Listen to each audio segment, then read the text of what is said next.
των πατέρων ημών, οποίον να είμαι θυμών κατά την συνεπίοικια, μη αποστήσεις το έλεος σου αφημών, αλλά τες αυτόν οικεσίες εν ειρηνική ο πνεύματι, αδρεφής ουρανός, εν προσευσέβιαν ένδοσεν,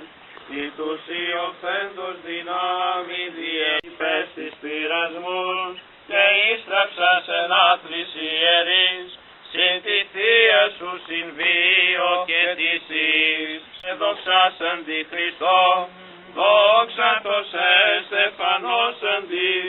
δόξα το δείξαντης εν παντή. Παναγία Θεότο και Παρθένε, των χειρών ημών τα έργα κατευθυνών, και στη φόρης των πεσμάτων ημών έπεισε, εν το ψάρι Ευαγγελίου ειρήνη πάση, εκ του κατά Ιωάννην Αγίου Ευαγγελίου το ανάγνωσμα πρόσκομεν, των ενδεχομένων τι του ύδατος κίνησιν, άγγελος γάρ κατά καιρόν κατέβαινεν την κολυμβήθρα, και τάρεται το είδωρ. Πατρός και Αρχιεπισκόπου ημών Χρυσοστόμου του Τιμίου Πρεσβυτερίου της εν Χριστώ διακονίες, παντός του κλήρου και του λαού του Κυρίου δεηθόμεν, υπέρ του αξών την κληρονομίαν σου, νίκας της βασιλεύση κατά βαρβάρων δωρούμενων, και τόσον φυλάσσον Κύριε τον λαό σου, και ευλόγησον την κληρονομίαν σου, νίκας της βασιλεύση κατά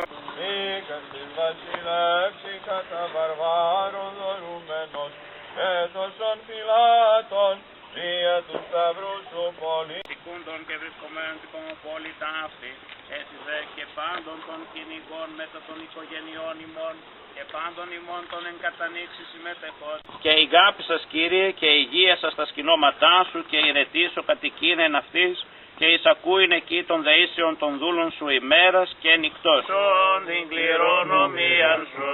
νίκας της βασιλεύση κατά βαρβάρων δωρούμενων, και τόσον φυλάν Κύριε τον λαό σου, και ευλόγησον την κληρονομίαν σου, νίκας της βασιλεύση κατά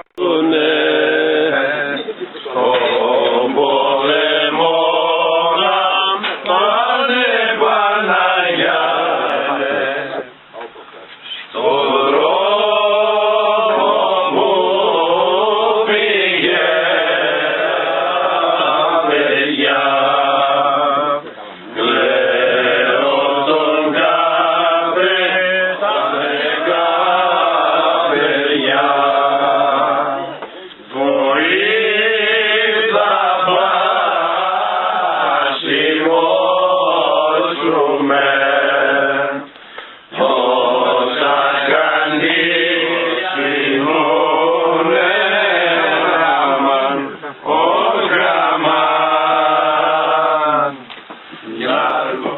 Turbo